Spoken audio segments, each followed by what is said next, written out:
It's a genuine privilege for us to be able to carry out the work that we do, but not one single part of it would be possible without your support. This year, we've seen typhoons that have wiped out communities in an instant, earthquakes that have shaken towns to the ground, and war, fighting that has forced families to run, giving them no choice but to abandon the wreckage of their homes. We've responded to over 25 disasters this year across more than 20 countries. You have provided more than 9,000 families with shelter. You have given each of these families the opportunity to live in comfort and the tools they need to help them rebuild their lives. Everything you're about to see was only made possible because of you. One of our first and largest responses this year started in December 2012 when Typhoon Bopha ripped through the region of Mindanao in the Philippines. It flattened trees and destroyed houses. The ShelterBox deployment to the Philippines in December 2012 again highlighted the vulnerabilities some people face in their own home. Joe Madanansil lived in a community on an island off the coast of Kinablangan when Typhoon Bopha struck. The wind was already very strong and I was alone in the house. And at around 12 to 1 o'clock, there was a blackout, total blackout. All the trees, the coconut were falling down. I just hid under my bed, and in 3 minutes, when I was already under my bed, the coconut fall on my bed. I thought I thought I would die. Since the typhoon hit, the island has been declared too dangerous to return to. Like many, Joe not only lost his home, but his land too. John Cordell is a ShelterBox response team member. He arrived in country shortly after the typhoon to assess the need. We viewed a region which had been completely thrown onto its back. People were still trying to carry on locating families, loved ones.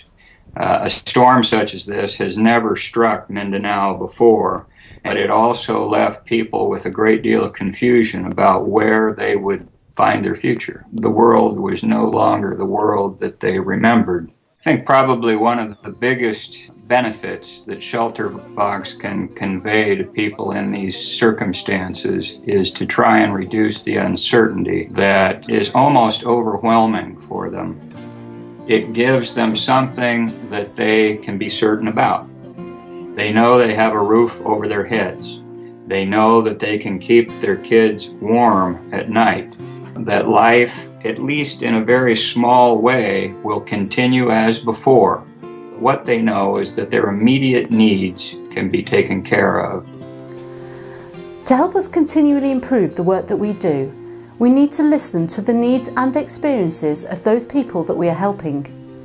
In August this year, we returned to the Philippines to talk to those families who had received ShelterBox aid following Typhoon Bopha. So this was an evaluation trip, which is something that's increasingly important as we go forward that we do. So by going back into the field and talking to people, we can find out whether the aid that we gave them was what they needed. It's not enough just to give out boxes and to do it quickly. We need to go back and talk to people, because by talking to them we can learn, and by learning we can improve what we do.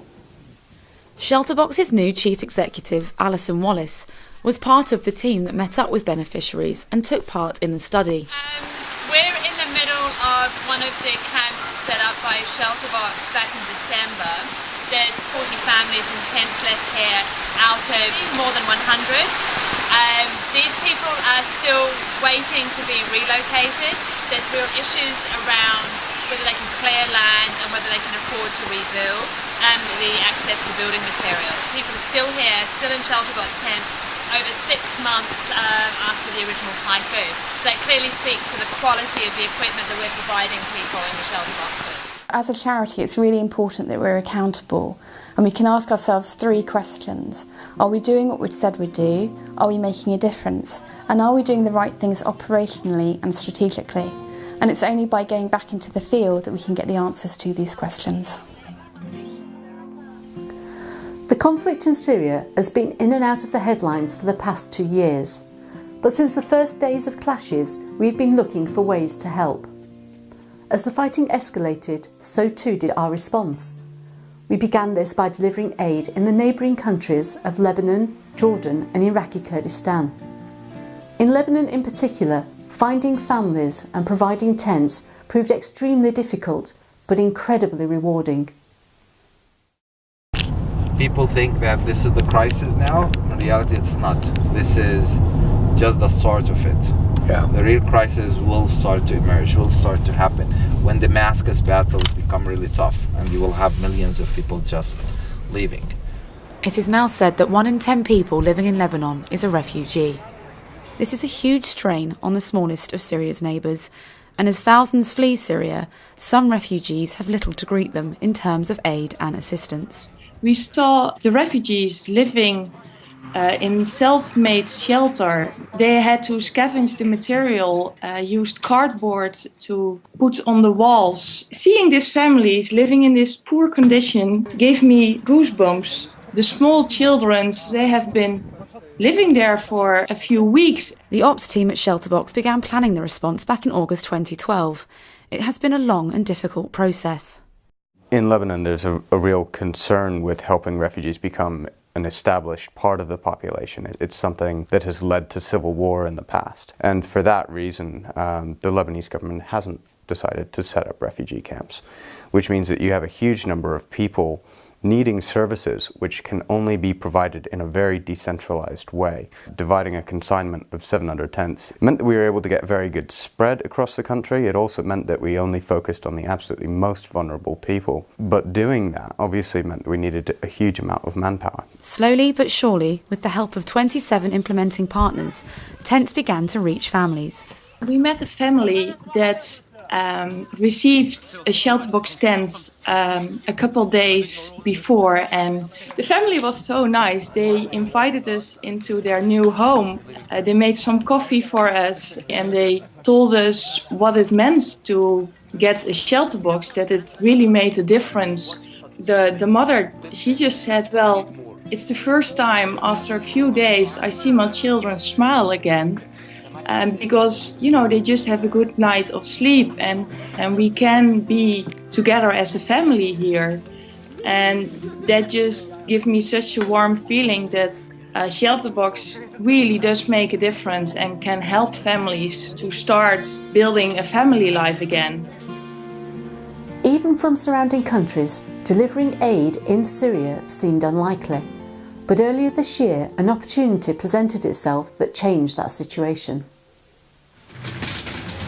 Hey, hi, we're in the ShelterBox warehouse and we're packing today. We've changed our packs specifically for Syria. We've got mosquito nets, kitchen sets, solar light, ground sheets. Over here we've got blankets going in, water carriers, and we've also got family-sized tents. The next time this is opened, it will be by a Syrian family getting this vital equipment. The families we're seeking to help have escaped the fighting in the cities. We've heard reports that up to 30 people living in a single tent. Others are completely without shelter and they're sleeping under trees. There's a massive need for shelter and for ShelterBox aid. In this very desperate situation, the lack of shelter isn't the only issue these families face. Syria had a developing education system. The war has disrupted that, so now an entire generation of Syrian children are denied the right and access to education. This will have serious consequences in the future. When it comes to rebuild the country, people need to be literate and need to have skills in order to engage in that reconstruction. Thanks to our supporters, we have been able to provide Syrian families with the basic equipment they need to survive. Your support also means over 1,000 children have received educational resources so they can continue to learn. On a national level, education can help rebuild a country, but equally as important as that, on an individual level, it can bring a sense of normality to children as well. It provides an opportunity for routine and to meet and play with their friends. Seeing ShelterBox aid go into Syria itself wasn't the only success of its kind this year. Through our Rotary contacts, we were given the opportunity to enter and deliver aid in the Democratic People's Republic of Korea. The interesting thing of working in the DPRK is that it forces you to reevaluate the criteria for why we're there. The DPRK are not particularly popular in the world. They have a fiercely independent viewpoint. They are inward looking and hostile to some countries that may have raised funds for ShelterBox. So you think about, why are we there? Why are we helping these people? Typhoon Bolivar hit the DPRK late summer, and it hit it very hard. The terrain funnels the winds down the steep valleys and directs it towards some of the towns, smashing and pushing over houses. I went out in January to oversee the distributions that had happened.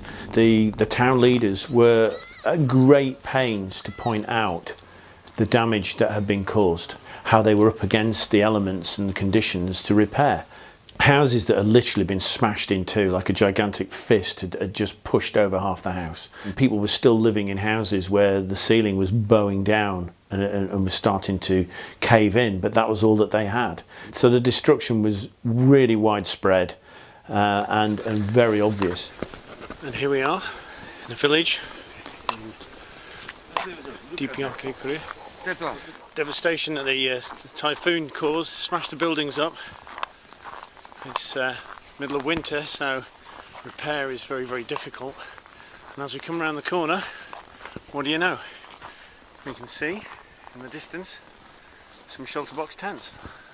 To see the tents actually being used way beyond what was expected in temperature, climate, international boundaries, to reach these people, it was a great relief and a great joy to me that we'd pushed as far as we could, and all the effort had been rewarded, and these people were actually getting everything that the donor had imagined when they gave the money to us and entrusted it to us, to take it beyond these borders, beyond these political problems, through the red tape, to get to the people that needed it. In all situations where we come across complex issues with aid distribution, you boil it down to its basic principles, and they are these people in need? Do they need shelter? Is there any help that's coming to these people? And can we work with them so that the most vulnerable people are getting the aid? And the answer to all those questions were favourable. So when it comes down to it, it is just people helping people.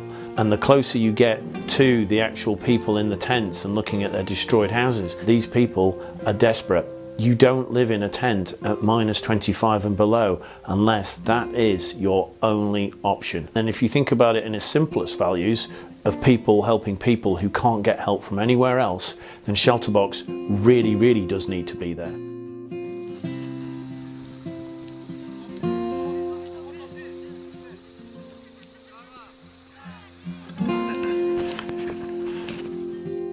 Whilst our role in many of our past responses has come to an end, elsewhere the work continues.